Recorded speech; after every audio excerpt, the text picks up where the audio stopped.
Toby is a tram engine. He is short and sturdy.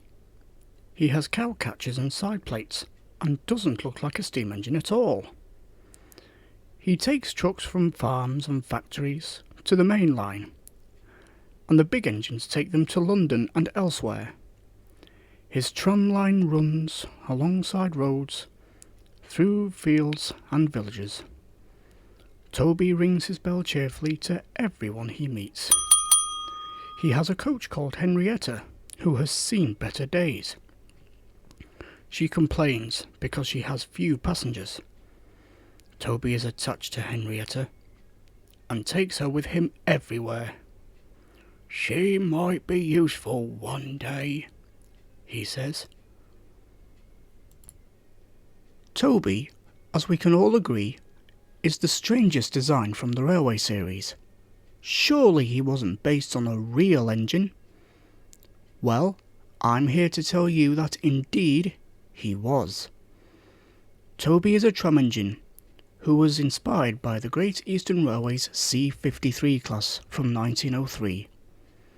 12 of these unusual engines were designed by James Holden, who is also responsible for creating the S46s and the experimental Decapod, sadly scrapped prematurely even after its rebuilding.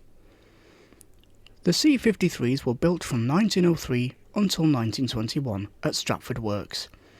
They had two 12 by 15 inch outside cylinders, which powered the 6 3-foot 1-inch driving wheels, and a 180 psi boiler which produced a tractive effort of 8,931 pounds, or 39.73 kilonewtons, at 85% boiler pressure.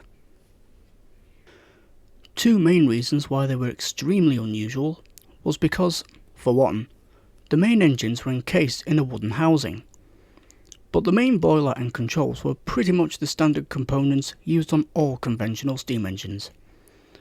The second reason was the skirting, side plates and cow catchers fitted to the chassis. The latter two I'll explain the reasoning for in a second. They were mainly used on docksides at Great Yarmouth and Ipswich. Because of their light weight of 27.5 tonnes and their short 6-foot 8-inch wheelbase, they were ideal to negotiate the sharp curves and manoeuvre wagons to and from sidings. They were most famous, though, for work on the Wisbeach and Upwell tramway, sadly no longer in existence. However, signs of its existence are still visible, should you look close enough. The tramway, although actually looking like a conventional railway, was opened on the 20th of August 1883 and ran for about 5 miles and 72 chains. According to various sources, it took about an hour to get from one end to the other, with speed restrictions of between 8 and 12 miles an hour. It was closed for passengers in 1927 and freight in 1966.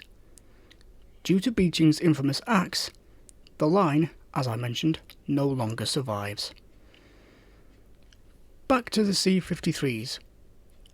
The reason for the side plates and cow catchers was because it was regulation for the engines to run on tramways, to have those features, to prevent animals from going under them and, well, without saying the K word, being on your dinner plates. Yeah. In 1923, the whole class passed into LNER ownership and reclassified as J70s, the J prefix signifying any LNER engine which had an 060 wheel arrangement, whether it be tank or tender. 11 made it into BR ownership, with number 7138 being scrapped in 1942. Sadly, the rest were withdrawn between 1949 and 1955. And even more dishearteningly, all were scrapped. In the early 1950s, a man called the Reverend Wilbert Audrey, who you may have heard of, visited the tramline with his family. They rode in the cab of a real J70, most likely number 68221. According to the island of Sodor, its People, History and Railways book. This is because it is hinted that Toby the tram engine is meant to be a real member of the class, numbered 127 in Great Eastern Railways days, 7127 in LNER days, which eventually later became number 68221 in BR days. Audrey was so inspired by this highly quaint engine that he decided to make a character of it in his books. And the rest, as they say, is history. Side note, there is one thing of the Wisbeach and Upwell which does survive, and that is the tram coach number 7, which is labelled as a composite from 1884, now owned by the Midland and Great Northern Railway Society.